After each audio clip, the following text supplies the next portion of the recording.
Welcome, everyone. If you ever read for hours and forget the next day, if you ever mix topics and feel lost in a fog, if you ever freeze when a test starts, this session is meant for you. You are about to learn how to remember almost anything with a calm mind and a clear plan. This is a practical system that uses spaced repetition and retrieval practice, and it works in labs, classrooms, and daily life. Your English also gets sharper because you will hear clear language and a few precise terms explained with simple images. Stay with me, and if you apply what you learn, your study time will finally stick and your results will rise. Here's a brutal truth. Forgetting is fast when review is random and recall is passive. Memory fades along a curve, and most loss happens early without smart practice. But the curve bends when you space reviews and pull answers from memory. Spaced repetition slows the slide. Retrieval practice locks knowledge in place. Your brain is like a library. Each fact is a book you place on a shelf. If a book never gets checked out, dust covers it, and it is hard to find. Checking it out often keeps it visible and ready. Spaced repetition is like a schedule for cleaning and checking your favorite shelves. Retrieval practice is like asking the librarian to fetch the book from memory instead of letting you reread the catalog. The catalog feels safe, but it does not build retrieval strength. Retrieval strength grows when you try. Fail a little. Now, let us define a few terms with simple metaphors. Retrieval practice means testing yourself without looking, like lifting a weight to build a muscle. Spaced repetition means you review material with growing gaps, like watering a plant on a timed plan. So roots grow deeper. Encoding is how you store a memory, like writing a label on a new folder. Consolidation is how that label sets and sticks, like drying ink that becomes smudge, resistant overnight. Interleaving is mixing topics in one session, like practicing different musical pieces, so your fingers learn to switch smoothly. A cue is a signal that sparks recall, like a door handle that tells you how to open the door. Attention is your spotlight, and wherever it points, detail becomes visible. Emotions are like fire, and a small flame helps cook ideas, while a wildfire can burn focus. Habits are paths in grass, and each walk makes the path easier to find. Here's what most people never realize. More reading often feels like more learning, but memory improves much more when you attempt to recall without the page. Rereading boosts familiarity, not retrieval. Testing yourself builds retrieval, not just comfort. Let us use a simple, repeatable system. First, build a daily deck of 5 to 15 bite-sized facts. Second, learn each fact with a short story image. Third, test yourself before rereading. Fourth, schedule the next review using spaced gaps. Fifth, mix topics a little to prevent illusions of mastery. Sixth, track weak items with a star and return to them later. Now let us demonstrate with a real example. Imagine you need to learn 3 key ideas today. The forgetting curve shows quick loss without planned review. Spaced repetition slows the loss and extends retention.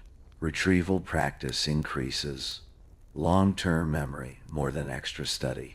You take a card and write, "What is retrieval practice?" On the back you write, testing yourself by recalling from memory like lifting a weight. You read once. Close your eyes and say the answer aloud.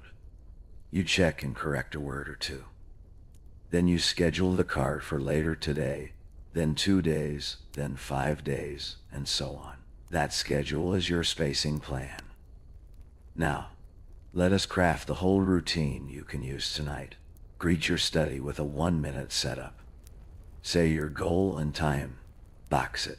If you have 30 minutes, split it into 3 rounds of 9 minutes. with tiny breath breaks. In round 1, create or pick 5 cards. In round 2, do pure recall on each card without peeking. In round 3, reread only what you could not retrieve. Then schedule the next review. Each card gets a next time based on how hard recall felt. Easy goes to 3 days, medium goes to 2 days, hard goes to tomorrow. If you failed, keep it today and try again after a short break. Here is the secret that memory champions use. They avoid massed practice. They trust delay. They fail fast in private recall to win later in public tests. The small struggle is the signal of growth. If a recall feels too easy, the gap was too short. If it feels impossible, the gap was too long. Aim for a stretch that is hard but possible. Now a deeper explanation with a mental picture. Imagine your memory as a path in fresh snow. The first walk takes effort and the trail is thin. If you stomp the same path again right away, it looks smooth but melts back fast. If you return after some sun, you pack the snow deeper and the path lasts longer. That is spacing. Now think of retrieval as walking the path without a map. Each step you recall strengthens the trail. Reading the map again feels smart, but leaves the snow untouched. Let us use a realistic study case. You prepare for a biology exam in 2 weeks. You plan 5 cards per day on cell parts, 5 on processes, and 5 on examples. You learn each with a picture. The mitochondrion is like a power plant that feeds the city. Enzymes are like workers that speed up factory lines. Diffusion is like people spreading in a room, from a crowded door to open space. You test yourself daily, then space reviews out. On day 3, you still recall the power plant picture, so you set it for day 7. On day 7, you recall again and set it for day 13. On day 13, it still holds, so you push it to day 21. The curve bends each time you succeed. Now a work example. You learn 5 key phrases for a client pitch. You encode each phrase with a bold image. You rehearse by recalling without slides. You check only after you try. You schedule short refreshers across the week. On pitch day, your lines come back with less stress. Here is a brutal truth. Motivation fades when you cannot see progress. Retrieval gives visible wins. Each successful pull is a tick in your log. Spacing gives structure, so you do not wonder what to do next. The plan beats mood. Now let us add interleaving without chaos. Mix related topics in a simple pattern. 2 cards from topic A, 2 from topic B, 1 from topic C, then repeat. Switching forces your mind to notice differences, which builds flexible knowledge. Interleaving can feel slower, but tests improve because your brain learns to choose the right tool and context. Now define a few more helpful terms with images. A mnemonic is a memory hook, like tying a ribbon to a suitcase handle to spot it fast. Dual coding is using a word and a picture, like a caption under a photo that locks the meaning. Elaboration means adding a why or how, like adding notes in the margin that explain a formula in your own words. A retrieval cue is a trigger you planned, like a sticky note on a door that prompts action. Now the step-by-step system you can copy. Set a daily time window of 20 to 40 minutes. Decide 3 tiny goals. Choose your 5 to 15 cards. Explain each term with a metaphor in 1 sentence. Close the source and recall the core idea out loud. Check and correct. Mark your next review based on difficulty. End with a 2-minute summary monologue without notes. The summary is your final retrieval workout. If you apply this routine 5 days in a row, you will feel recall speed increase and stress drop. Let us address common traps and fixes. Trap 1 is rereading highlights. Fix it by covering the page and speaking the idea first. Trap 2 is gaps that are too short. Fix it by pushing easy items further out. Trap 3 is gaps that are too long. Fix it by shrinking the next interval when you fail. Trap 4 is making giant cards. Fix it by splitting one big idea into 3 small cards. Trap 5 is skipping images. Fix it by adding a quick picture, even a stick figure, to anchor meaning. Now, an exercise you can do right now. Close your eyes for 10 seconds. Picture a library at night with one bright spotlight. See a single shelf with 5 glowing books. Each book is a topic you want to remember. Reach for one book and say its title in your head. Open it and see one picture that captures the idea. Open your eyes and say the title out loud. That image will stick. Now do a live demo with your own content. Step 1. Pick one concept from today. Step 2. Explain it in your own words, in one sentence. Step 3. Add a simple metaphor. Step 4. Close the page and say it again without looking. Step 5.